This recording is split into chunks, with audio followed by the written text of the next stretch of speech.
আসসালামু আলাইকুম রহমতুল্লাহি বারাকাতুহু। শুভ শিক্ষার্থীবৃন্দ, আজকে আমরা অষ্টম শ্রেণী মুনাফা সংক্রান্ত সমস্যা নিয়ে বেশ কিছু অঙ্ক সমাধান করার চেষ্টা করব।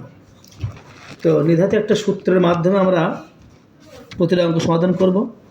তোমরা সমাধান করার চেষ্টা করি। আমরা জানি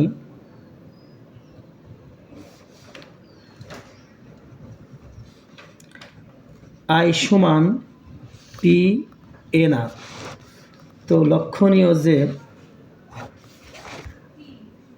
আয় বাংলায় বলা হয় মুনাফা, মুনাফা বা লাভ। অনেকে সুদ বলে থাকে, আমরা সুদটা লিখতে পারি। এবার পি সমান আসল, একে আবার মূলধন বলা যায়। এন সমান সময়, এখানে বছর বা মাস সংক্রান্ত নিয়ে আলোচনা করা হয়। আর আর সমান হার, ইংরেজিতে রেট বলা হয়, আর বা শতকরা হার কত। তো এই একটা সূত্র প্রয়োগ করে আমরা বেশ কিছু অঙ্কের সমাধান করার চেষ্টা করব। তো লক্ষণীয় যে এখানে আমরা বা দিব, এটা 1 নম্বর সূত্র। তো সমাধান নিয়মে একবারে চেঞ্জ করলে কোনো চিহ্ন পরিবর্তন হয় না। যখন একটা একটা করে পরিবর্তন করব, তখন গুণ থাকলে ভাগ, ভাগ থাকলে গুণ, যোগ থাকলে বিয়োগ, বিয়োগ থাকলে যোগ। আমরা পি এন আরটা বামে নিয়ে আসলাম আর মুনাফাটা ডানে দিলাম। তো এখানে লক্ষণীয় যে সূত্র যদি পি চাই, অর্থাৎ আসল বা মূলধন চাই, তাহলে সেক্ষেত্রে আমরা পিটা রেখে দেব। তো পির সাথে এন আর গুণ অবস্থা আছে, তো ডান দিকে হয়ে যায় ভাগ অবস্থা এন আর। তাহলে এটা 1 নম্বর সূত্র, এটা 2 নম্বর সূত্র। তো সূত্র 3, প্রশ্নে যদি এন চাই, তাহলে এনটা আমরা রেখে দেব, মুনাফা দিয়ে দেবো উপরে। যেহেতু গুণ অবস্থা আছে, ডান দিক হয়ে যাবে ভাগ। তো যেহেতু এন আর যদি চাই, তাহলে পি আর আর দিব, পি আর। এটা আমাদের 3 নম্বর সূত্র।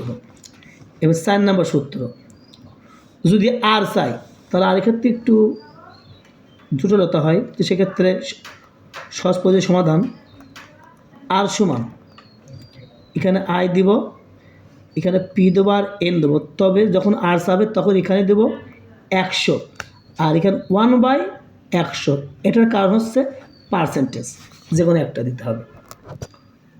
তাহলে একটা সূত্র দিয়ে আমরা সূত্র পেলাম 3টা।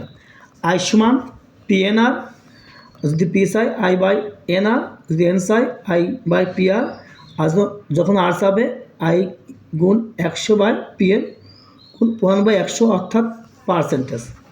তো আরও কিছু সূত্র প্রয়োজনীয়, সেটা আমাদের লক্ষণীয়। যদি মুনাফা আসল চাই,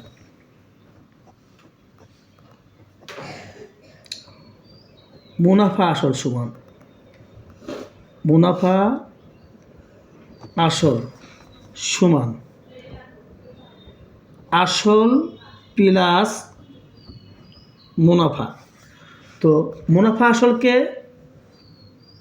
ইংরেজিতে এ বলা হয়, আর আসলকে বলা হয় পি। আর মুনাফা সূত্র যেহেতু আই সমান পি এন আর। তো লক্ষণীয়, অনেক সময় দেখা যায় যে যদি মুনাফা আসল প্রশ্নে চাই যে মুনাফা আসল কত, তা সেক্ষেত্রে এখানে পি দিলাম, আই সমান পি এন আর, অর্থাৎ এই সূত্র আই সমান পি এন আর। তো এখানে আমরা আই না দিয়ে কী দিতে পারি, আমরা পি এন আর দিতে পারি। তো উভয়ের মধ্যে পি যেহেতু আছে, পি আমরা কমন নিতে পারি। তাহলে যখন কমন নেওয়া হয়, পরবর্তী পর্যায়ে কিছু না থাকলে পির মধ্যে 1 বেজে যায়, 1 ধরতে হয় 1। আর যদি পি নিয়ে নিয়েছি, সেক্ষেত্রে কী হবে এন আর আর। তাই সূত্রগুলো আমরা পেলাম কতগুলো, 1 2 3 4, 4টা, এদের মোট 5টা।